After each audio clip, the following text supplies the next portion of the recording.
जय श्री राधे कृष्णा साथियों। मैं भी कृष्णा ज्ञान सहारा चैनल में आपका स्वागत करती हूँ। कैसे हैं आप? आपके अच्छे स्वास्थ्य और सुखद जीवन की मंगल कामना करती हूँ। आपके अपने इष्ट देवों को कोटि कोटि नमन करते हुए, बड़ों को प्रणाम करते हुए वीडियो प्रारंभ करते हैं। साथियों, कान्हा जी की छठी, हमारे लड्डू गोपाल की छठी। अभी हमने कान्हा जी का जन्मोत्सव मनाया था 30 अगस्त को, और अब कान्हा जी की छठी मनाएंगे। कान्हा जी की छठी कब मनाना उत्तम रहेगा, कैसे मनाएं, क्यों मनाएं, क्या उनको भोग अर्पित करें, क्या एक चमत्कारी दिया जलाएं, कैसे उनकी नजर उतारें और कैसे अपने घर की नजर उतारें, सारी जानकारी लेकर मैं आपके बीच में। तो चलिए झटपट वीडियो प्रारंभ कर लेते हैं। लेकिन उससे पहले चैनल को अभी तक सब्सक्राइब नहीं किया है तो सब्सक्राइब अवश्य कर लीजिएगा और बेल आइकन का बटन जरूर प्रेस कीजिएगा, जिससे आने वाली वीडियोस का नोटिफिकेशन आपको मिलता रहे। आज हम बात कर रहे हैं कान्हा जी की छठी की। जन्मोत्सव खूब धूमधाम से मनाया हमने, बहुत सारे उपाय किए, बहुत तरह तरह से कान्हा के मंदिर को सजाया, खूब खूब रौनक लगी, खूब जयकारे गूंजे, खूब घंटी बजी, खूब शंख बजे, खूब जयकारे का उद्घोष हुआ। सब कुछ बहुत अच्छा हुआ। जब जन्मोत्सव कराया तो छठी जरूर होगी। तो छठी 4 सितंबर को मनाए या 5 सितंबर को, यहाँ दुविधा है। तो दुविधा की कोई बात नहीं है। जब 30 अगस्त की अर्धरात्रि यानी 12 बजे कान्हा जी का जन्म हुआ है और 12 बजे के बाद अगला दिन माना जाता है, तो हम उस हिसाब से छठी 5 तारीख को मनाएंगे। कुछ लोग छठी 4 तारीख को भी मनाएंगे, जिन्होंने 30 तारीख के दिन को काउंट किया। तो छठी 4 को मनाएं या 5 को। 5 को मनाना अति उत्तम रहेगा, लेकिन अगर आप 4 को मनाना चाहते हैं तो आप मना सकते हैं। कान्हा जी की छठी हम 5 तारीख को मनाएंगे। अब छठी वाले दिन हमें क्या करना है, देखिए, बच्चे का नामकरण। हम पहले आपको बताएं छठी मनानी क्यों चाहिए, क्योंकि आप अच्छी तरह जानते हैं कि संसार में जितने भी बच्चे पैदा होते हैं सबकी छठी मनाई जाती है। छठी का उत्सव बहुत धूमधाम से मनाया जाता है। छठी क्यों मनाई जाती है? बच्चे का कहते हैं कि बी माता आती है शाम को, बच्चे का भाग्य लिखती है। हम लोगों में ऐसी मान्यता है कि बच्चे का भाग्य छठी वाले दिन लिखा जाता है, और उस दिन दीपक जलाना बहुत ज़रूरी होता है, काजल पालना बहुत ज़रूरी होता है, बहुत सारी चीज़ें होती हैं। तो जब हमने लड्डू गोपाल को अपने घर रखा है, हमने उनका जन्मोत्सव मनाया है, तो उनकी छठी मनाना भी अनिवार्य हो जाता है। अब बताऊंगी कैसे मनाएं। छठी का पूजन वैसे तो दोपहरी के 12 बजे किया जाता है, जो भोग लगता है कान्हा जी को। तो आप प्रातःकाल ही नहा धोकर स्वच्छ वस्त्र धारण करें और अपने कान्हा जी को पंचामृत से स्नान, मतलब उसी तरह स्नान कराइए जैसे आपने जन्माष्टमी पे कराया था। दूध से, दही से, शहद से, घी से, फिर बाद में उनको फिर दोबारा जल से, गंगा जल से जो है वो स्नान कराया जाता है। पीले रंग के सुंदर से वस्त्र पहनाइएगा, पीले रंग का चंदन उनको लगाइएगा। पीले रंग के वस्त्र पहनाने से हमारा जो बृहस्पति ग्रह है, गुरु ग्रह, वो मजबूत होता है। और उसके बाद उन्हें मोर पंख के सिंहासन पर, और अगर मोर पंख का सिंहासन नहीं है या मोर पंखों के ऊपर आप नहीं विराजमान कर सकते, तो एक मोर पंख उनके मुकुट में अवश्य लगाइएगा। एक मोर पंख उनके मुकुट में लगाकर आप फिर उनको सुसज्जित कीजिएगा, उनका खूब सारा आप श्रृंगार कीजिएगा, चंदन लगाइएगा, सुगंधित अगरबत्ती जलाइएगा, अगर आभूषण है आभूषण पहनाइएगा, बिल्कुल सजा दीजिएगा। बच्चे को भी छठी वाले दिन नए कपड़े पहनाए जाते हैं, तो आप खूब अच्छे से कान्हा जी को आप सजाइएगा। खूब उनका श्रृंगार कर दिया आपने, खूब अपने फल फूल सब, माखन मिश्री का भोग लगाया, तुलसी दल उनके साथ में रखा आपने। अब विशेष भोग क्या बनता है छठी पर? विशेष भोग बनता है कढ़ी और चावल का। छठी जब पूजती है तो कढ़ी चावल का भोग बनता है कान्हा जी को। जितने भी मंदिरों में भंडारे होते हैं, आपने देखा होगा छठी के लिए मंदिरों में बहुत भंडारे होते हैं, जगह जगह लोग कढ़ी चावल का प्रसाद वितरित करते हैं। यदि आप संपूर्ण भोजन की थाली बनाना चाहते हैं तो आपको कढ़ी बनाना है, चावल बनाना है, और एक सब्जी जिसे हम ये कहते हैं कि अन्नकूट की सब्जी है, उसमें बहुत सारी सब्जियां डाल के एक सब्जी तैयार की जाती है। जैसे कान्हा जी को 56 भोग लगाते हैं ना, तो कुछ लोग तो छठी वाले दिन 56 भोग लगाते हैं। यदि आप 56 भोग ना भी लगा सके तो एक सब्जी में जितनी भी सब्जियां अवेलेबल हो वो डालकर बनाइएगा।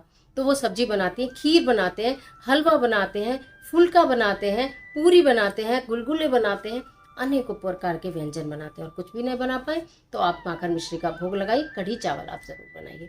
इस तरह का भोग कान्हा जी को लगाना है। अब हम उपाय क्या क्या करें इस छठी वाले दिन, और इस छठी वाले दिन उपाय का मैं बताती हूँ कि उपाय करने से क्या क्या होने वाला है।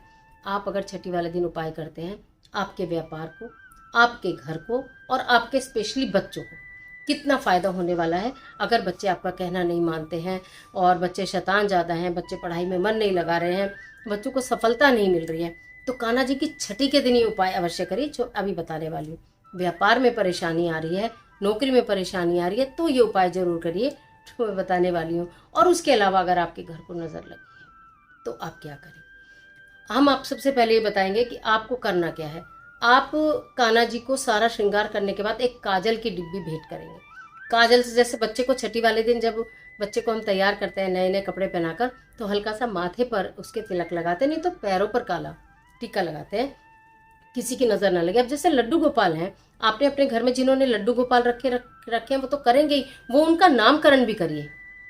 उनका नामकरण भी करिए, चाहे आप उन्हें लड्डू गोपाल उनका नाम रखिए, चाहे कान्हा जी रखिए, चाहे माधव जी रखिए, चाहे आप उन्हें कन्हैया कहिए, चाहे मदन मोहन कहिए, चाहे मुरलीधर कहिए, कुछ भी आप उनका नाम, एक तो नाम रखिए उस दिन। अगर आपने लड्डू गोपाल नहीं भी रखे हैं तो भी आपके मंदिर में कान्हा जी की मूर्ति, तस्वीर, प्रतिमा कुछ तो होगी ना, जो होगी उसी का नाम रख लीजिए। वो आप उन्हें अपने घर का मेंबर बनाइए, ठीक है। आपने उनको नामकरण कर दिया उनका, और उसके बाद आपने उनका सारा श्रृंगार करा, सब करा। फिर आप क्या करेंगे, काजल की डिब्बी का जो मैं उपाय बता रही हूँ, कान्हा जी को काजल लगाने के बाद वो छोटी सी काजल की डिब्बी आपके कितने काम आने वाली है।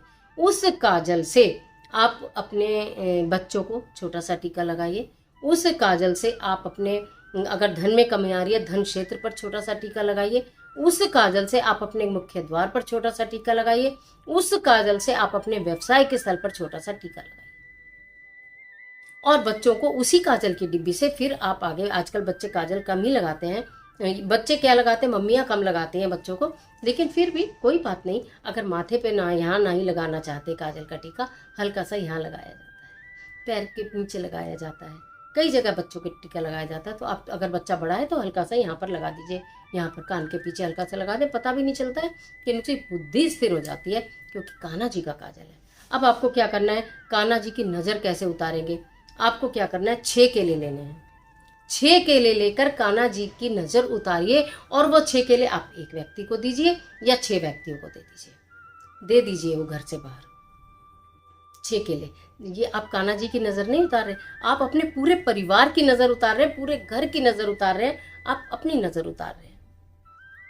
तो इस तरह से आप कान्हा जी का नज़र उतारेंगे। अब आपको एक और महा उपाय क्या करना है, आपको एक दिया लेना है, उसके अंदर गाय का शुद्ध घी आपको डालना है और 6 बाती लगानी है। अगर आप 6 दिए ले सकते हैं, अगर आपके घर में 6 दिए, क्योंकि आप ये सारा काम छठी पूजन घर में ही करने वाले हैं, तो अगर आपके पास 6 दिए हैं तो आप 6 दिए जलाइए। लंबी बाती उनमें लगानी है, एक एक बाती 6 दियों में लंबी लंबी। और अगर आपको ऐसा लगता है कि मेरे पास 6 दिए नहीं हैं, तो बिल्कुल परेशान होने की जरूरत नहीं है। एक दीपक लीजिए, उसमें शुद्ध गाय का घी डालिए और उसमें 6 बाती लगा दीजिए लंबी। 6 बाती आप उसमें लंबी लगा दीजिए बस। तो ये जो चमत्कारी दीपक जो आप छठी वाले दिन, कान्हा जी की छठी वाले दिन 6 बत्ती का जलाएंगे, आप ये देखना कि आपके घर में कितनी सुख समृद्धि वैभवता आएगी। बहुत वैभवता आती है, बहुत सुख समृद्धि आती है, धन धान्य से आपका घर भरता है। जो भोग प्रसाद आपने बनाया है कढ़ी चावल का, वो स्वयं भी ग्रहण करें और संभवतः जितना हो सकता है उतना बांटें। यदि आपको ऐसा लगता है कि हम कहीं भंडारा नहीं लगा सकते, हम कहीं बांट नहीं सकते, तो कोई बात नहीं, आपके जितने भी हेल्पर्स हैं या जहाँ आप रहते हैं वहाँ जो भी लोग हैं जिनको आप दे सकते हैं, वो प्रसाद स्वरूप जरूर बांटिए। थोड़ा सा तो जरूर बांटिएगा वो वाला प्रसाद जो अन्नकूट आप कान्हा जी के लिए बनाएंगे छठी वाले दिन। तो इस तरह से कान्हा जी की छठी का मैंने बिल्कुल सरल तरीके से पूजन बताया। और अब एक बात और बताती हूँ कि आपने ये सब तो जो पंचामृत से स्नान वगैरह कराएंगे, ये तो सब जिनके घर में लड्डू गोपाल जिन्होंने रखे हैं वो कराएंगे। अगर आपने अपने घर में लड्डू गोपाल नहीं रखे हुए, तब हम क्या करें, तो आप क्या करें, आपके पास कान्हा जी की मूर्ति जिस पे भी आपने जन्माष्टमी का पूजन किया है, जिस पर भी आपने जन्माष्टमी का पूजन किया है, उस पर गंगा जल से सब चीज़ों को स्पर्श कराइए। उनको बाद में गंगा जल को फिर दोबारा से स्पर्श कराइए कि आपने जैसे उनको अभिषेक कर दिया। और ये सारी चीज़ें चढ़ाइए। उनका वस्त्र आप बदलेंगे ही, छठी है, आभूषण आप पहनाएंगे ही, तुलसी दल डालकर आप भोग लगाएंगे ही। उसके बाद उनके श्रृंगार के बाद आप काजल की टीके लगाएंगे ही उनको। और वो सबको फिर मैंने बोला कि संभाल के रख लेना। जब भी आपको लगता है किसी की नज़र दोष है, कोई परेशानी है, तो उस काजल को आप इस्तेमाल कीजिए, चमत्कारिक रूप से लाभ करता है। और उसके बाद जो मैंने आपको दिया बताया, या तो 6 दिए लगाइए या तो आप 6 बाती एक ही दिए में लगाइए, कुछ भी करिए, पर 6 बाती जलनी चाहिए। और 6 केले भगवान जी के सामने, श्री कृष्ण भगवान के सामने, लड्डू गोपाल के सामने, मेरे मुरलीधर के सामने, कान्हा जी के सामने 6 केले रखकर उनकी नज़र उतारिए और 6 केले वो आपस में बाहर कहीं जाकर बांट दीजिए। एक ही व्यक्ति को भी दे सकते हैं, अगर आपको ऐसा लगता है कि केला हम कहाँ बांटेंगे नहीं मिलेगा, एक ही व्यक्ति को दे सकते हैं। इस प्रकार कान्हा जी की छठी मनाइए, उत्सव मनाइए छठी का, और अपने घर में भी आनंद लाइए। मन भी आनंदित होगा, आपके घर में भी आनंद आएगा अगर आपने कान्हा जी की जन्माष्टमी पूजा करी। और किसी वजह से अगर जन्माष्टमी पूजा करना भूल गए हैं या छोड़ दिए है या नहीं कर पाए हैं, कोई भी परेशानी है, तो अब ये छठी का मौका मिल रहा है, इसमें कर लीजिए। छठी का उत्सव है, कान्हा जी की छठी का उत्सव है। खूब भजन गाइए, ओम नमो भगवते वासुदेवाय मंत्र की माला का जितना जाप कर सकते हैं उतना करिए। राधे राधे जपो चले आएंगे बिहारी आप कह सकते हो। कुछ भी आपके मन में जो भी भाव उठे, उन भावों को आप भगवान के सामने प्रकट करते रहिए। और जो आपकी मनोकामना है, जो आपकी इच्छा है, जो आपकी परेशानी है, सब कुछ करने के बाद फिर वो परेशानियां तो निश्चित आपकी परेशानी दूर होगी और कान्हा जी की छठी का उत्सव निश्चित आपके घर में खुशियां लेकर आएगा। तो आज के लिए इतना ही। आशा करती हूँ वीडियो निश्चित आपके लिए बहुत उपयोगी साबित होगी। मिलती हूँ एक और महत्वपूर्ण वीडियो के साथ, तब तक हंसते रहिए, मुस्कुराते रहिए, अपना और अपने अपनों का ख्याल कीजिए। वीडियो अच्छी लगे तो लाइक कीजिए, जिसे चाहे उसे शेयर कीजिए, और कमेंट बॉक्स में जय जय श्री राधे कृष्णा लिखना बिल्कुल मत भूलिए। ईश्वर आपकी मदद करे।